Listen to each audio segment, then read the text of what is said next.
ایک صاحب بتا رہے تھے کہ وہ طباخ نہیں مل رہا ہے، فلاں تاریخ کو پکانے والا ملے گا، تو اس کی ابھی سے تیاریاں شروع ہو گئی. کیوں؟ اس لیے ہم کو بڑا پروگرام کرنا ہے. رمضان میرے رب کے یہاں بہت بڑا پروگرام ہے. میرے رب کے یہاں رمضان ہمارے لیے بہت بڑا پروگرام ہے. نبی علیہ السلام نے اس کی عظمت کو سمجھا تھا، اہمیت کو سمجھا تھا، تو نبی علیہ السلام 2 مہینے پہلے سے اس کے لیے دعا کرتے تھے، اللہم بارک لنا فی رجب و شعبان. گویا کہ یوں کہو کہ میرے رب اپنی زندگی اور اپنی عمر کو لمبا کروانا چاہتے تھے.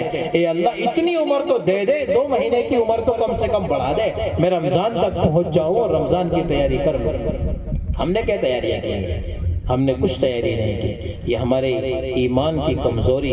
خیر، تو نبی علیہ السلام کے فرمان کے مطابق اسلام کی بنیاد 5 چیزوں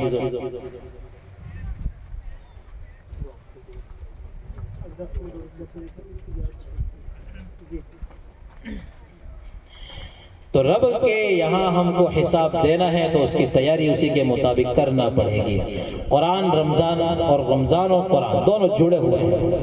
الحمدللہ یہاں تو دیکھا ہے جوانوں کو قرآن پڑھتے ہیں لیکن پڑھنا نہیں جانتے ہیں. قرآن پڑھتے ضرور ہیں، وہ پتہ نہیں کیسی زبان میں قرآن پڑھتے ہیں، قرآن کی زبان میں قرآن نہیں پڑھتے ہیں. شہر رمضان الذی انزل فیہ القرآن، قرآن کو جس سلیقے سے پڑھنا چاہیے اس سلیقے سے ہم لوگ قرآن پڑھنا نہیں جانتے. قرآن پڑھنا سیکھنا چاہیے. اور قرآن پڑھنا سیکھنے کی ہمارے جوانوں نے اور ہمارے معاشرے کے لوگوں نے کیا سوچ لیا، وہ 10 12 14 سال مکتب میں گئے، سیکھ لیا تو سیکھ لیا، اب نہیں سیکھا تو عمر ختم ہو گئی. نہیں نہیں نہیں، اینڈرائڈ موبائل ان بوڑھوں کی زندگی میں تھوڑی آیا تھا، یہ تو بہت بوڑھاپے میں آیا. ابھی تو چلانا سیکھ گئے. گاڑیاں جن کو چلانا نہیں آتی تھی، سفید داڑھی آنے کے بعد گاڑی چلانا سیکھ گئے. تو اسلام نہیں آتا تو وہ ہم کیوں نہیں سیکھ سکتے؟ اس کی عمر ختم ہو گئی سیکھنے کی. جب دوسرے سب کام سیکھنے کی ہمارے پاس عمر باقی ہے، وقت باقی ہے، قرآن سیکھنے کی عمر ہم نے کیوں اپنے آپ میں ختم کر لی؟ اپنے دماغ میں ہم نے ختم کر لی. قرآن سیکھنے کی عمر ختم نہیں ہوئی. اچھے انداز سے قرآن کریم ہم کو پڑھنا آنا چاہیے. قرآن مقدس ہی تو پورے احکام سے بھرا ہوا ہے، اس کے احکام بھی ہم کو سمجھنا چاہیے. قرآن کے احکام سمجھ میں آئیں گے تو ہم کو اپنی زندگی صحیح سلیقے سے گزارنا آئے گا.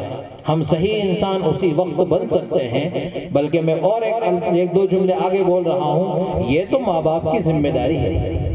حضرت عمر بن خطاب رضی اللہ تعالیٰ امیر المؤمنین ہیں. آپ کے دربار میں ایک جوان بیٹے کا کیس لے کر اس کا باپ آیا اور کہا، حضرت یہ میرا جوان بیٹا میرا حق ہی ادا نہیں کرتا، میرا کچھ حق ہی ادا نہیں کرتا یہ جوان بیٹا.